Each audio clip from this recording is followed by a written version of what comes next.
Hello there, ladies and gentlemen, and welcome to another episode of CookieCast. Today on CookieCast, well, not a lot, but some. Quiet week at Cook Towers, so no movies this week, I'm afraid, but plenty of TV, and I mean plenty of TV. There's plenty of games to talk about, flat games, VR games, all of that good stuff, but a quiet week. Talking about the downside of weight loss, whether I finally achieved that weight goal, and everything in between. Before I start, please do consider like, share, subscribe and comment. Leave a review where you can leave a review. Share the podcast around, people. That's the big one. Right, let's get started. Here we go. This is CookieCast, the Darkest Timeline.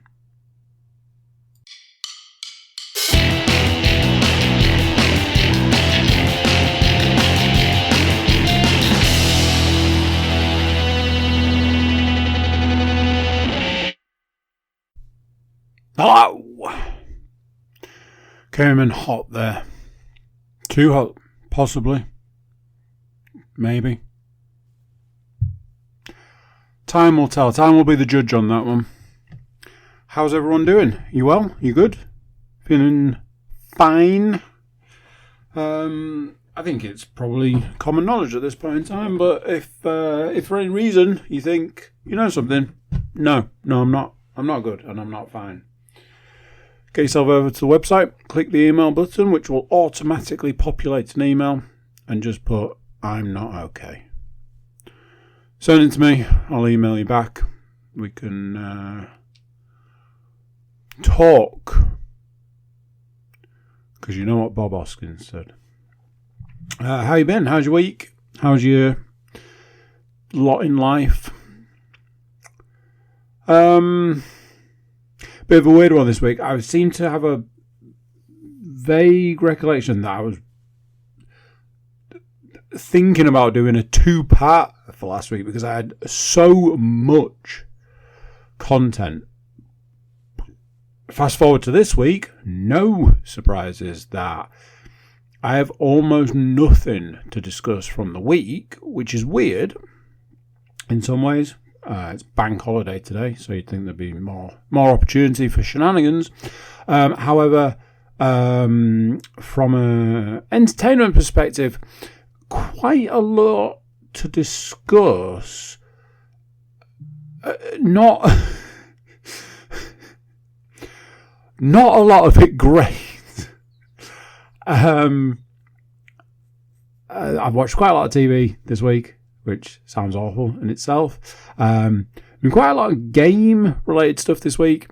Not a lot of positives this week, I'm afraid. So if you tune in for the entertainment segment, lots to discuss. If you tune in to find out if it's been any good, it's a bad week for you to be a podcast listener. So just 2 or 3 things to go through for the week so far, which, like I say, weird. Bank holiday was weird in itself.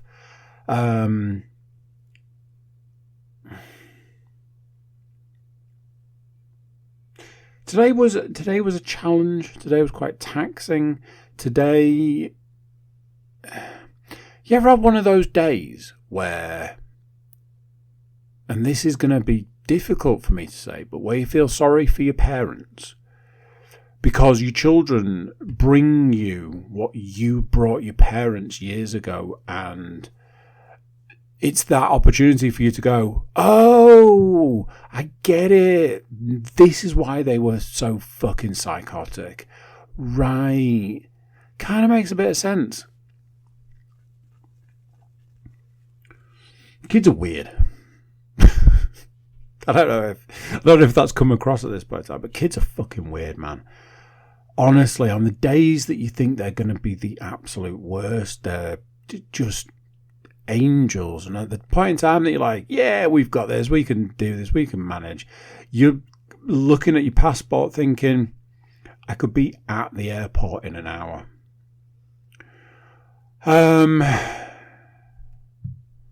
And then, end of the day, they're like, oh, can you put me to bed? I was ready to put you under the house earlier. Why? What do you want? Oh, can you put me to bed? Yeah, sure. And you're sort of like, night, love you, sleep well. And they're like, love you. Right. Okay. Kids are weird. So, I'm trying to think of the day, but I have to always remind myself that the day doesn't matter.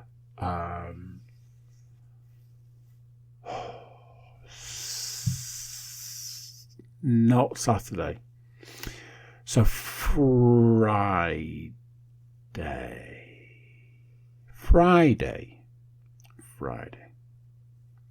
was my last day last week of fasting. And I was bearing down on what for a long time now has been my ultimate weight loss goal. It was the final step of the final part of the phase to ideally shift over to more of a maintenance phase that can be adjusted. Like if you randomly, for some reason, unknown reason, you put on a couple of pounds, you can adjust your diet and your exercise regime so that you can get rid of those couple of pounds. It's a long, boring thing which I will bore you to tears with in the weeks and months to come. So probably don't need to go through it now. But for a while now, I've had this number in my head, and I was like, that once I get there, I can relax. Once I get there, I can back off, take my foot off the gas. All of the terrible things you don't want to have to say while you're doing a diet or something. And I was getting there, and I was getting close, and there was like there was £3, and I was like, I've got £3, 2 days, that sort of thing. And I lost 2 of the £3 going into the last day. And I'm like, man, I can see it. I can almost taste it. I can do this. It's going to be great. It's, all of that stuff. Friday, last day. I get up, I get on the scales, and it's as expected. I did not lose enough weight. It put me in an instant bad mood. I was grumpy, grizzly, all this. And I said later in the day, I know why it happened, and I know what the cause was, and when you're trying hard and you're sticking to it, and I did say, when you are cheating, but it doesn't make it any harder or easier, or no, it doesn't make it any easier, because you're still having to stick to a thing, you're still having to do it, but I had a secret weapon in the bag. Because when the last day of fasting, I don't start eating at 8 o'clock in the morning or 7 o'clock in the morning. I fast up to the day, and then I've always, for intermittent fasting purposes, I've always tried to get through the morning. Less time of eating, longer time fasting, etc., etc., etc. But I was ending on a Friday. Friday features 2 interesting components. So I get up, I weigh myself, I step on the scales, and I've lost no weight. No weight is lost. And I'm like, okay. At this point in time, I'm 1.4 pounds away from the goal. No weight lost. I was like, okay, but I've got a secret weapon. And that secret weapon is, I'm going to go run a 5K. That's weapon number 1. And weapon number 2, I need to walk the dog. And I need to get it done. All of this done nice and early. I had an absolute shit show of a day on Friday. I knew it was going to be bad. I knew it was going to be busy and jam-packed and stuff, and I wanted to be as prepared as I could be. And part of that was getting all of my early morning stuff out of the way early morning. So, out the door I go, on my way to 5k land, with the knowledge that I've got 1.4 pounds left, essentially. Out the door, 5k, done. Get back, literally walk through the door, change shoes from running to walking, and grab the dog out the door. Walk the dog, get back. In, up the stairs, take all of my clothes off. Everything. Watch, clothes. The only thing that was left on my body at that point in time was the tape, let's say. Any runners out there will know exactly what I'm referring to.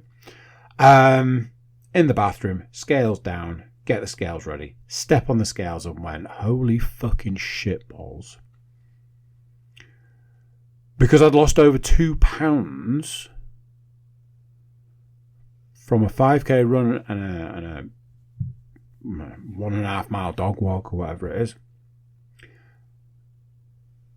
And if you cash mine back a few seconds to the point in time where I said I needed 1.4 pound, that's right, ladies and gents. The quote-unquote ultimate weight goal, the end, was achieved. Now I think you and I both know. Some porcupines may have just been told. Now, here's why.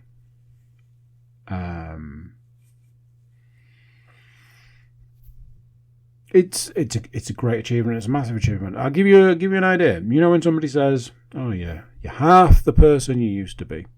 I am officially half the person I used to be because I've lost half the weight. I have lost 15 stone, which to comprehend that is, I don't know. I don't know. Apparently, I've lost a 6'2" man. I lost 15 stone in 10 years. Long time, but a lot of weight. If I had 2 minutes, I could probably work out the number of pounds. It's, I don't know, what, like 200 pounds or something? Well, hang on a minute. 140 pounds would be 10. And 70, so 210 pounds. Quick maths there for you. There you go.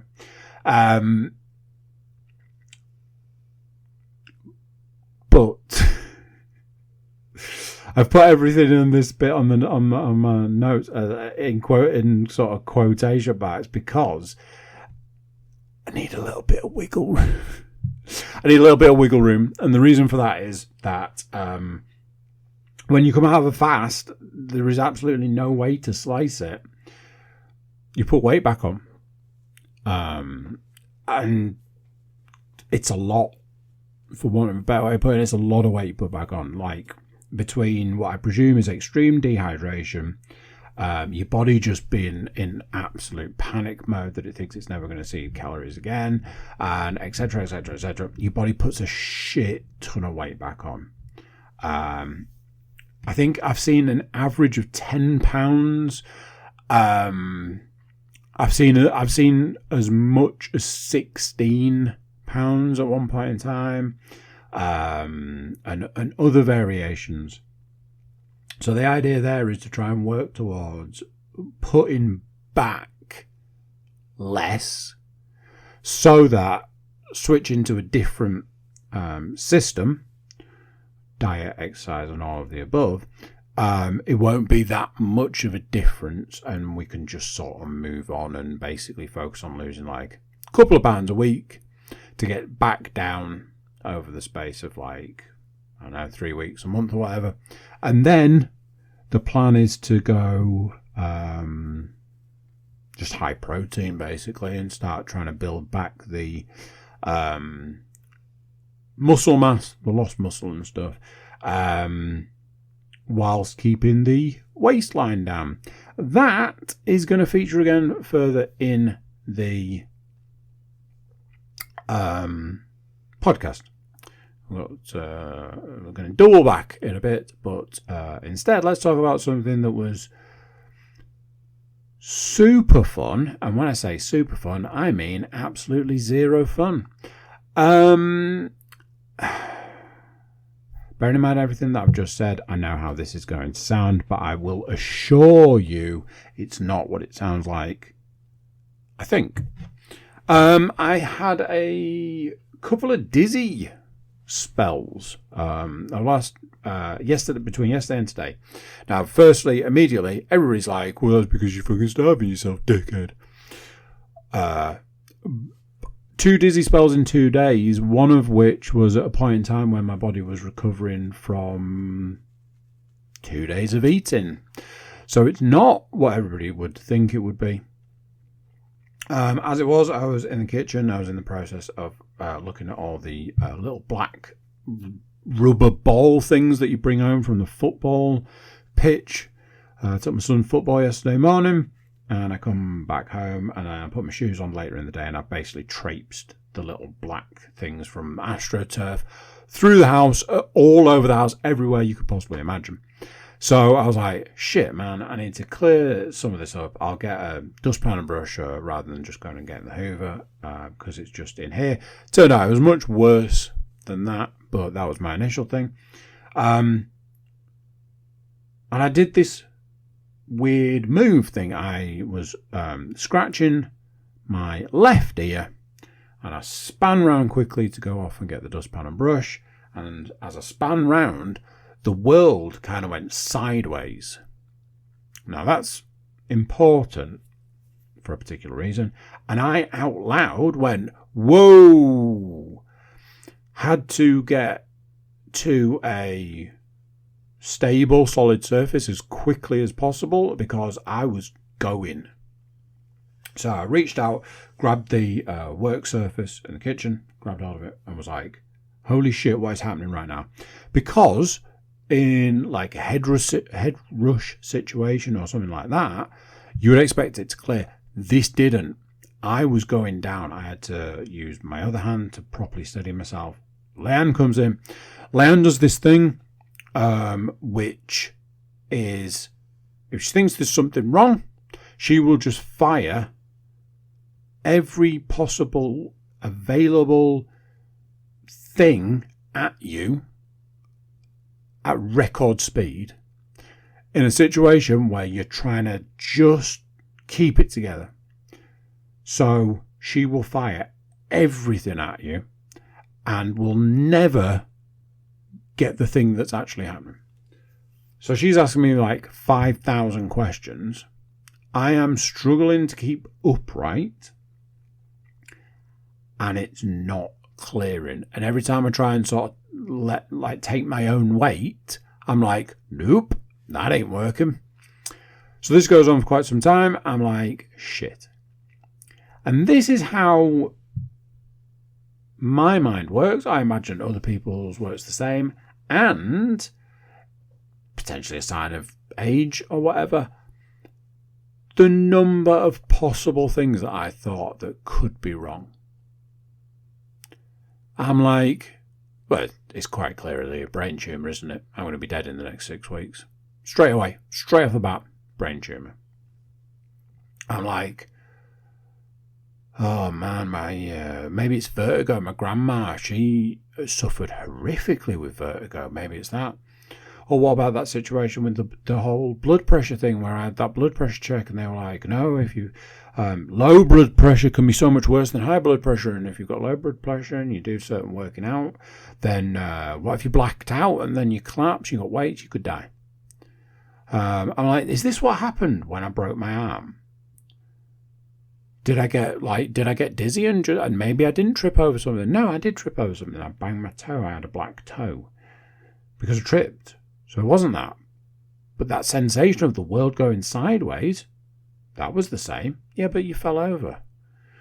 True. I've always thought I was going to die young. I'm not young, but still young to die. Maybe this is it. And it just went on and on and on and on and on. It was this like trying to work out like, you know, what if I hadn't managed to catch myself and I'd have fallen, bang my head, dead, life insurance. You know, all of that sort of stuff. I am one of those people out there in the world. I'm worth many, many, many, many times more dead than I am alive.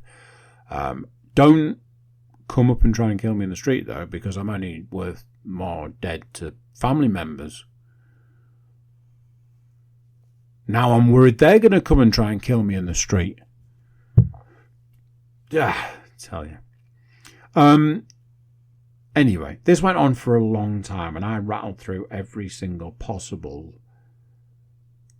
way that I was now dying, or have been dying for a long time. I even did this one. This was a good one. Maybe the fact that I've had the ability to lose this weight has been masking the fact that I'm actually really unwell.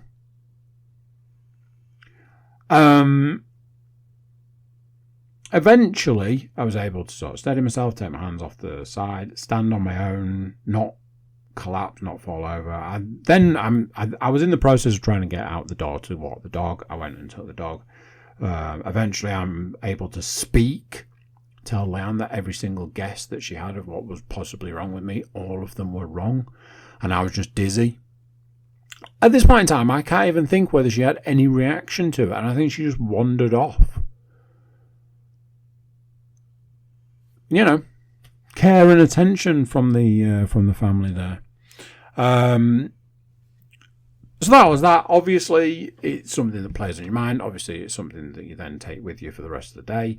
I'm like, well, what if it happens while I'm out walking the dog? What do? Do I have to like lie down? You know, or sit down? What is this? I was like, oh, one of the things was like, oh, maybe I'm going to be one of those people who has those fainting episodes and I have to get like a service dog. I was like, I'm not exactly turning this one into a service dog now because, I mean, he can barely dog. So, that was yesterday, early evening.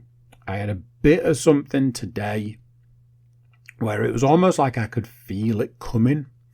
And I was like, it's like a pressure in the back of my head. Whereas yesterday, obviously, it caused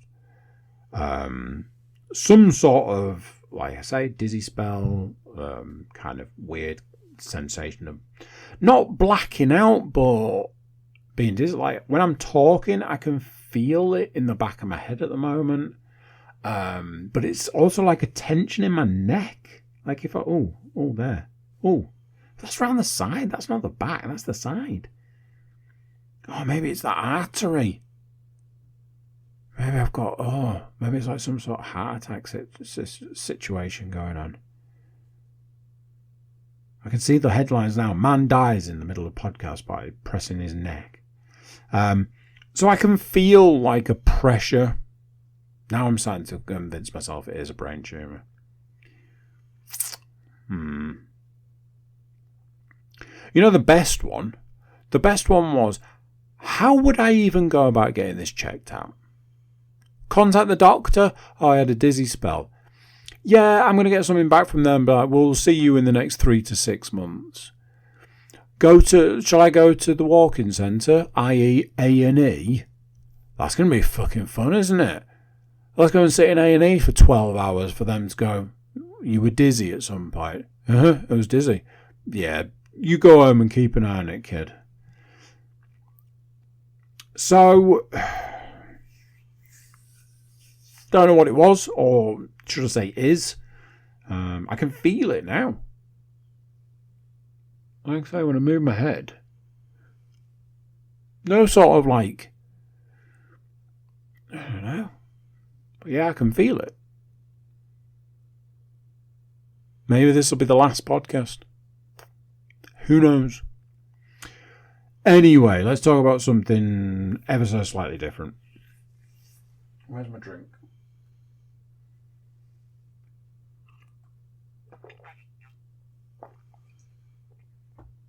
So,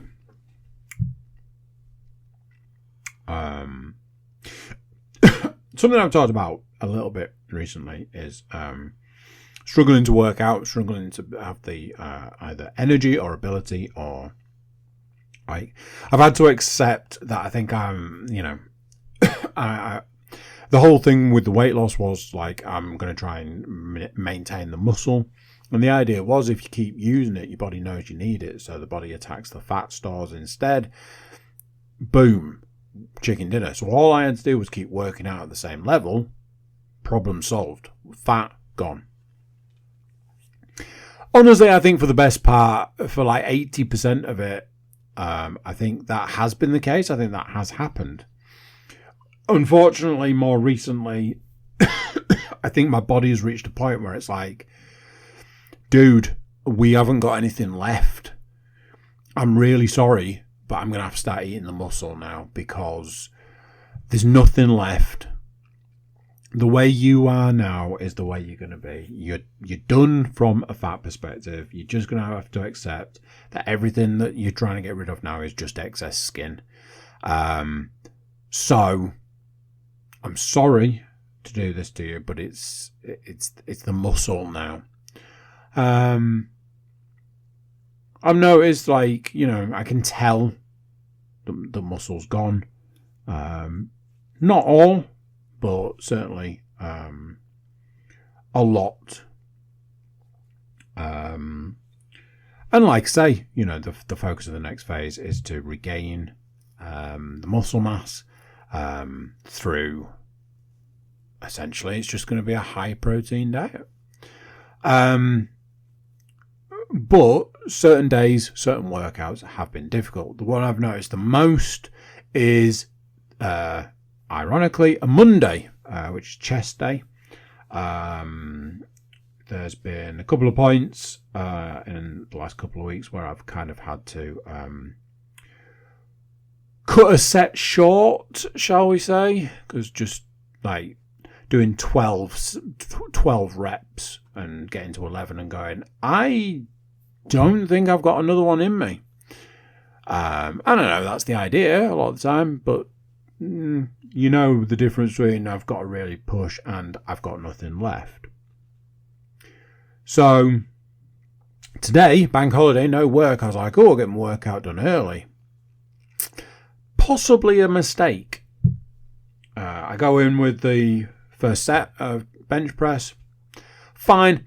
Difficult. It's the first set. No working out on a Sunday, etc., etc., etc. It's very much everything's rusty. But it's a shorter set. It's just 6 reps to get you into the groove. 10 reps later, I'm like, okay, it's tough today, but what do you expect, kind of thing. At the next one, 12 reps. I go in and I'm going at it. I get to 7 and I go, fuck, this is hard. I just about managed to push out 8 and I'm like, Go 9, go 10. Okay. I'm like, I might be done. I go for the 11th. And that's where things go wrong. My son's in bed. My youngest daughter's watching Pocahontas. And she's in the other room.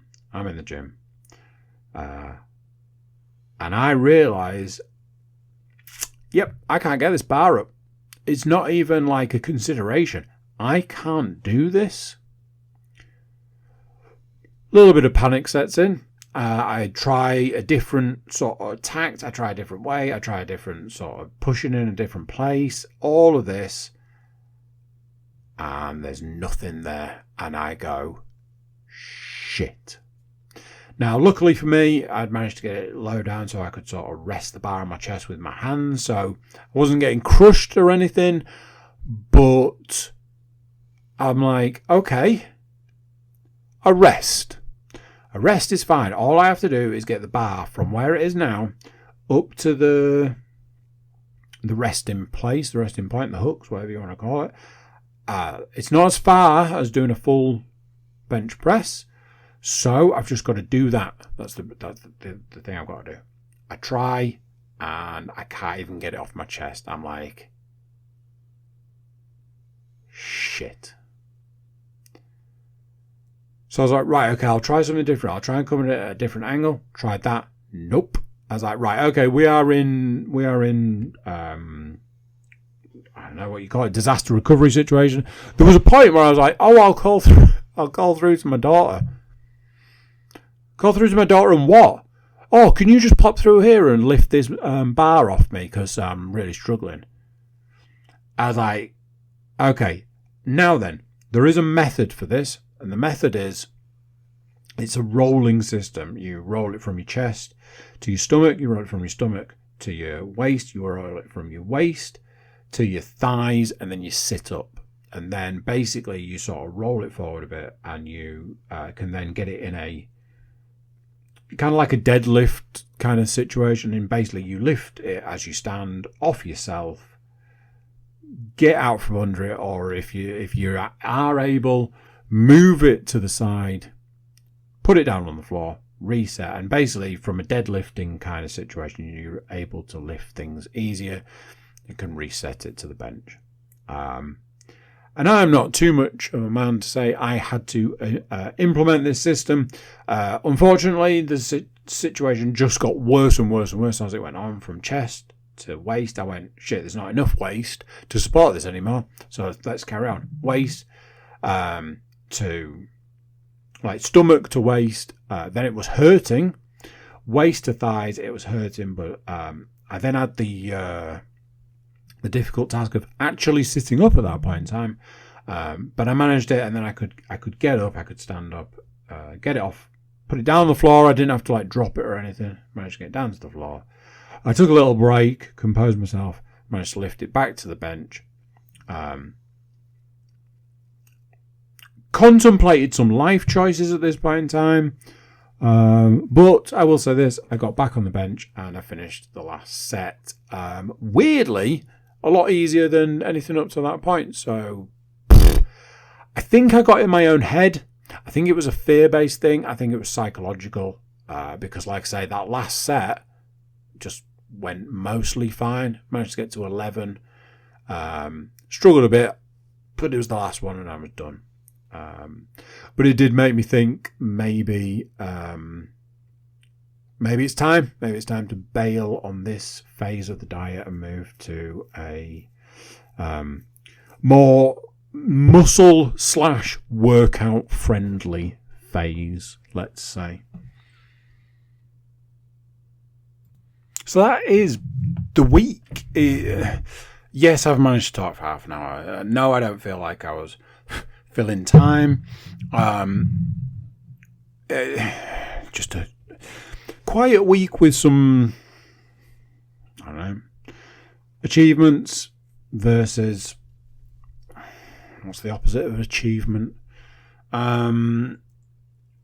This might be the one that goes down in history, like that I look back on in years to come and go, that was that podcast I recorded before I found out that I was dying, or something like that. Hey ho. So let's talk entertainment stuff. Like I say, a lot to go through from an entertainment perspective. Not the place to come for positivity. So let's get into it. No movies, I don't think. Obviously, the last couple of movies I've watched have kind of been tough sledding, I think, and anytime you have that, it sort of puts you off.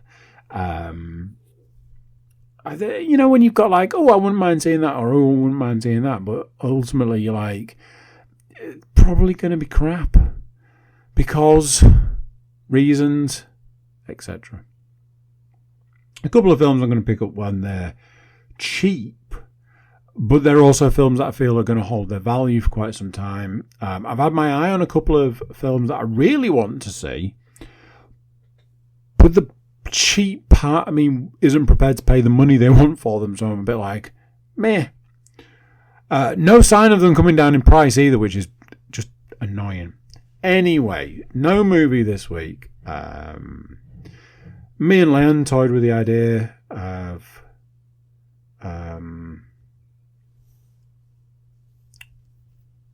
Yeah. We were talking about a movie.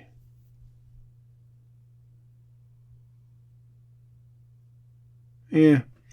I have watched the first 4 episodes of the first series of Andor. I watched Skeleton Crew and thoroughly enjoyed it. Every single person I spoke to was like, if you like Skeleton Crew, you've got to get Andor on your watch list. It's the absolute best, blah, blah, blah, blah, blah. I watched episode 1 and 2, and then I contacted one of the people who was, as most told me to watch it, and gone, I've watched the first 2 episodes of series 1 of Andor. They were like, all right, cool. I was like, yeah, I don't think you're going to appreciate my review so far. I was like, look, I am going to give it another episode, so don't worry, don't panic. They were like, why don't you like it? I'm like, the standout thing for me at this point in time is largely that I can't stand any of the characters. Like, I truly think that the characters are the worst version of those people. Like, each character is like, hi, I'm a terrible person. And I'm like, oh, and you want me to, I don't know, what, root for you, support you, be with you on this journey? You're a terrible person. Like, each one of them was like, I'm the worst possible version of me there could be. And you're like, cool, let's watch you for the next 20 episodes, because obviously series 2's running at the moment. They did point out to me that we'd recently had a conversation about people reviewing stuff after a couple of episodes, and I was like, oh, like I say, I am going to watch another episode, just whatever. Then I heard something recently talking about why would you watch more than a couple of episodes or something if you don't like it, because why would you give it the time? And I was like, yeah, I mean, then all valid points. The irony is that I watched the 3rd episode of Andor and quite enjoyed it. It was action-packed, a lot happened, there's a lot of sort of, ooh, not ghosts, just like, ooh, that's exciting, oh, that's interesting, ooh, a bit more information. A Skarsgård came into it. So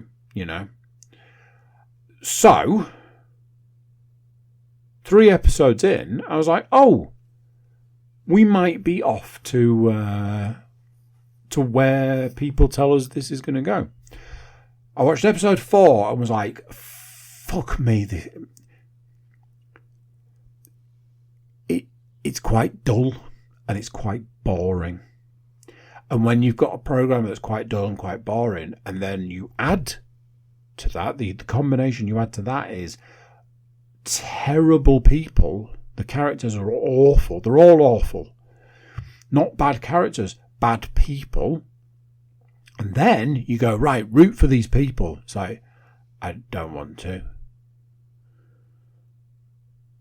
So I'm hanging on this thread of everybody says that Andor is the best thing that Star Wars has done, and a multitude of different versions of that. It's the best, it's the absolute best, it's the best Star Wars thing, it's the best thing with Star Wars now. I was dubious. I watched Skeleton Crew. I was like, this slaps. Just all of it. I'm now like, okay, we're 4 episodes in now, and a quarter of them have been good. And at what is possibly 8 episodes a series, now I'm going to have to look it up. Oh,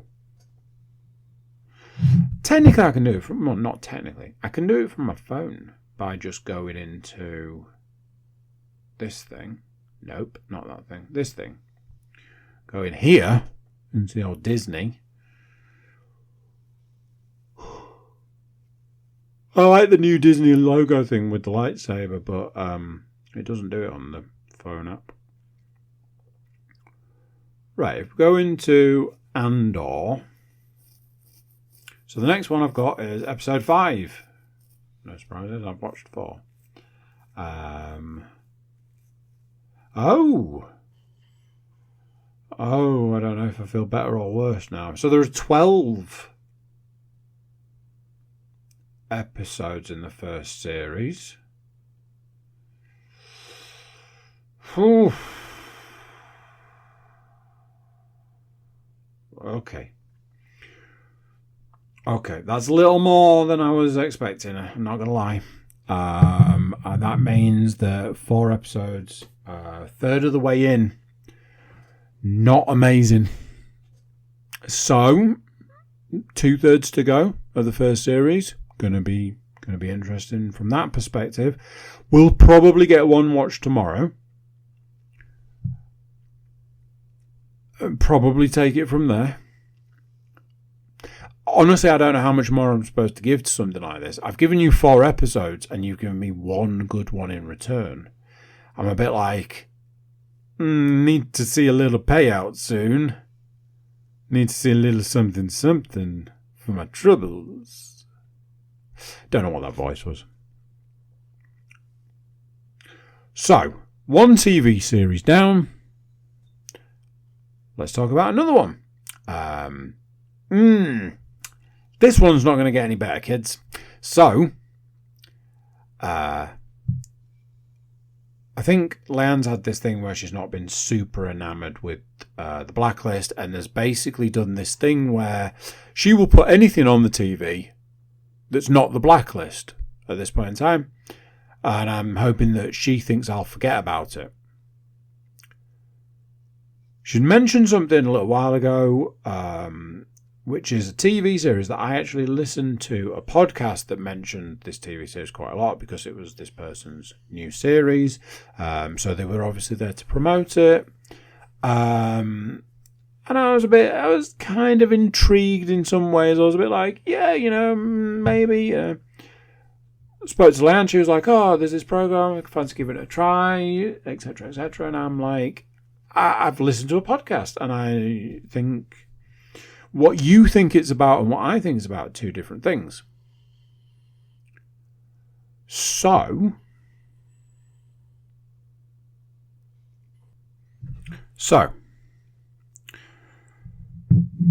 as anybody who's, been in a relationship for more than 5 minutes will understand, if your significant other says, I want to watch this TV show, you know full well that at some point in time it's going on, and at some point in time you're going to be watching it. So, in our house, for the last few nights, we've been watching David Blaine, Do Not Attempt. I honestly thought it was called Don't Try This at Home, which I wrote down originally, and it was only when we watched another episode I was like, oh, it's not even called that. David Blaine, Do Not Attempt. Weirdly, not weirdly as such, but I've actually written down what each of the episodes was. To kind of go through each one, it's not spoilers or whatever. I probably fell in the camp of not a massive David Blaine fan at all. I remember him through all of his times. If you want to show me a card trick, I'll enjoy a little card trick or two. But all of the other sort of extreme stuff, I just wasn't a massive fan of. Then I listened to this podcast more recently, and I kind of warmed to him a little bit, especially when a few of he described some of these extreme things he did, and some of them it was just like, I just went and did it. Like, oh, okay. A couple of them from watching the program didn't sort of dawn on me, but a couple of them he technically failed. Like, he didn't achieve what he set out to achieve. Still got those sort of like the big achievement of doing them for X amount of time. I think the one, ironically, the one that stood out for me was it was in a box, suspended in the air, no food, drink, sleep, I think was the deal. Obviously, he might not have been telling the truth on this one, but he basically said that he just put on a load of weight beforehand, went in and did the old not eating, drinking, nor sleeping. And I was a bit like, yeah, I can kind of see how that works. Like I say, originally not a massive fan. This TV program is not doing a lot to help that, because it's strange how he comes across in this. There are points in time where he's super animated. There are points in time where he's just sort of a bit normal. I don't necessarily think he speaks to people that he's working with overly well. I imagine nowadays he would sort of be classed as being on a certain spectrum, and I imagine that they sort of go hand in hand, but at the same time, common courtesy, common decency, etc. Anyway, episode 1 of this program was sort of a fire-based episode. Then he's had one with snakes. Then he's had one with... I've written down bottles. More to it than that. It was like a glass breaking thing. That if you believe what he's in, he got injured doing. And then there's been the one I watched this evening, or we watched this evening, was an ice-based one.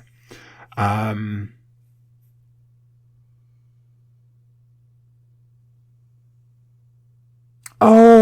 like, why was it fire? He wanted to walk off a bridge on fire. And I was like, okay, but all you're doing is coating yourself in that, like, some sort of, like, petroleum jelly type thing, setting yourself on fire and jumping off into water. And it's been very much like this as a series.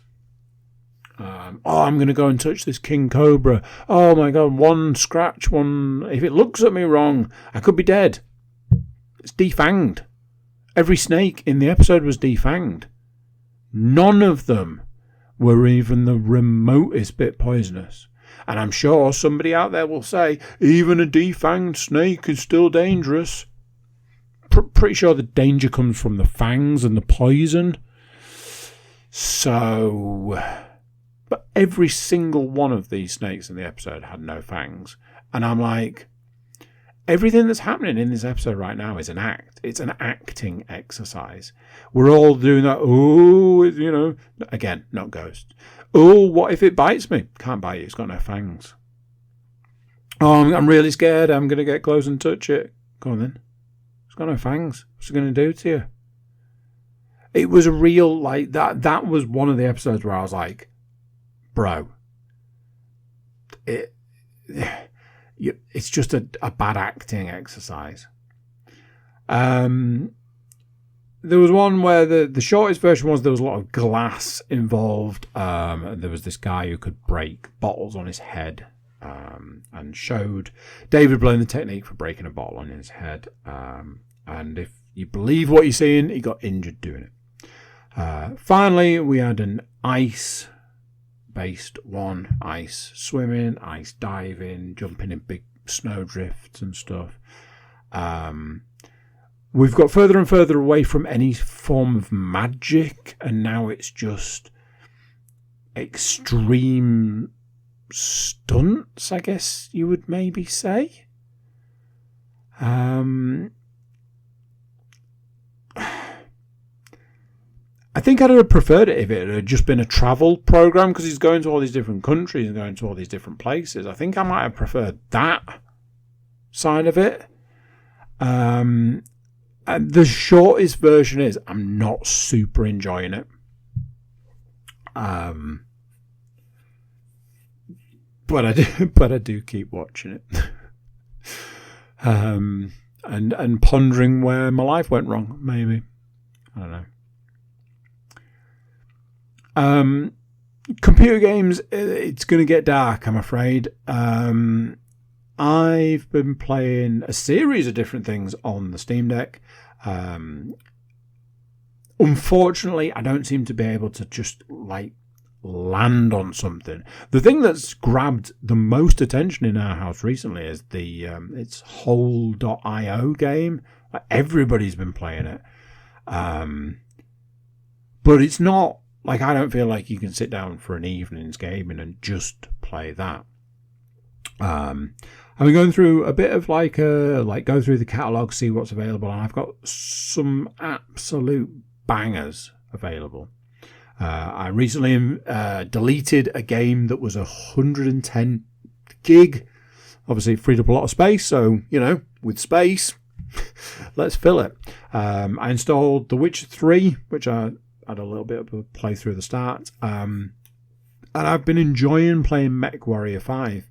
However, I may have made a slight mistake because I've actually started playing Assassin's Creed Black Flag again. I think we can all agree at this point in time, hands down the best Assassin's Creed game. I have not played the new one. Apparently the new one is very good, but what I will say is just fantastic Assassin's Creed game. I love that game and I've loved it for a long time. Kind of been nice to go back to and play. It still existed in a world where there was still sort of Assassin's Creed issues. Some of the missions where it's chase this person through the streets, but if you don't catch them, you fail the mission. Do that 5 or 6 times back to back and you'll lose interest real quick. So a lot of started games at the moment, I need to land on something is what I'm feeling. PlayStation perspective, I've been playing Rise of the Ronin, and that game's still going. I honestly thought I might have been at the end. I thought I was about to finish it. I thought I was doing the last level, last mission, last whatever, and then it was just the mission ended and the game carried on, and I was like, what now?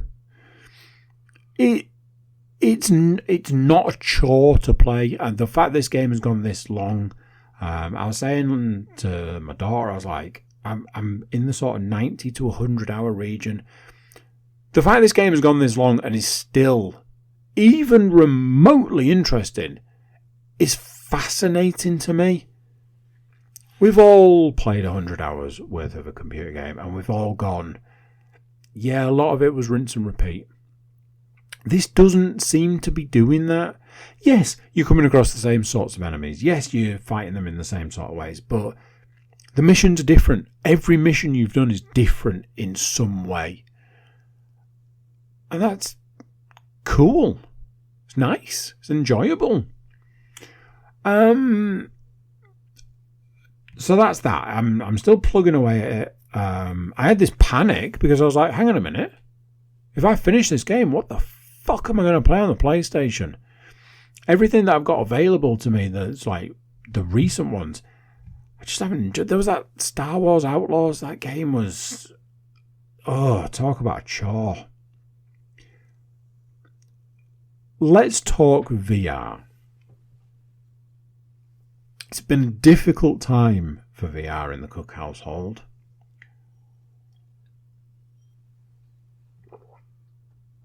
And that's mostly because I think I've finished Into the Radius 2 again.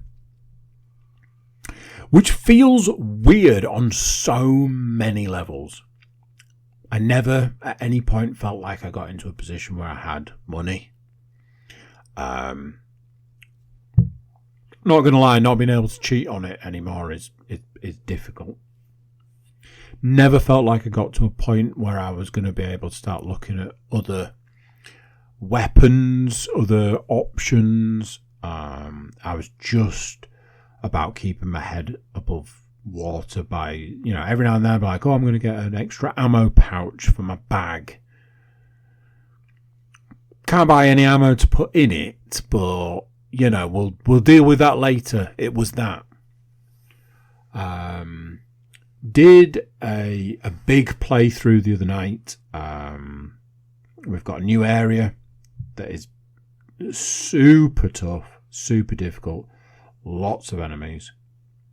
Has some sort of don't know what you call it, like some sort of monitor, which is this giant red cube that floats in the sky, shoots out these red beams, and it seems to be like if it sees you, it tracks you with the beams. I don't think the beams do any damage, but they also send all of the enemies to you. I'm not sure if it generates enemies or what. It was intense. The new area is difficult. There are a lot of enemies, and they will kind of swarm you. I came across this soldier who was basically kitted out in like a welder's mask and not even body armor, plate armor, thick, just metal. I had to go full auto through a window on him because I couldn't face him head on. What have I got here? Having no money sucks ass. I did this mission in the new area. It took me all over the place. I had to investigate this. It was imagine an apartment block that's been sunk into the ground. So you're jumping through windows, and I think from what I could work out, you just need to go down and down and down. But sometimes you go into a room or go into a bathroom, and there'd be a soldier just sat there waiting for you. So you'd have to be prepared to go into rooms and start shooting. Lots of stuff to pick up. I got down there. I had to switch on this sensor, and there was a portal to go through. But that just took me back to the top, so I could then carry on and do this mission. Mission took me all over the new area. So many enemies. It never has there really been a point in time in Into the Radius or Into the Radius 2 where I've run away from enemies that I can really think of. I generally plan to the level where I've got plenty of ammo and plenty of weapons, plenty of health, so that I can deal with enemies head on. Even if it takes me a couple of times of reloading, I can usually move on kind of thing, reload, take some health if needed, etc. Found myself in a situation where I was I'm just going to have to run until my stamina runs out and hope for the best. And I'd sort of run. Stamina ran out. I got behind a tree. Then I got behind a bigger tree and basically just had to turn around and just shoot everything that was coming. And there was so many enemies. It was just this is intense. There were points in time where I'd die at various points, and while it was loading, I could feel my heart pounding. It was that kind of, it's intense, but it's fun, but it's stressful, but it's just a multitude of things.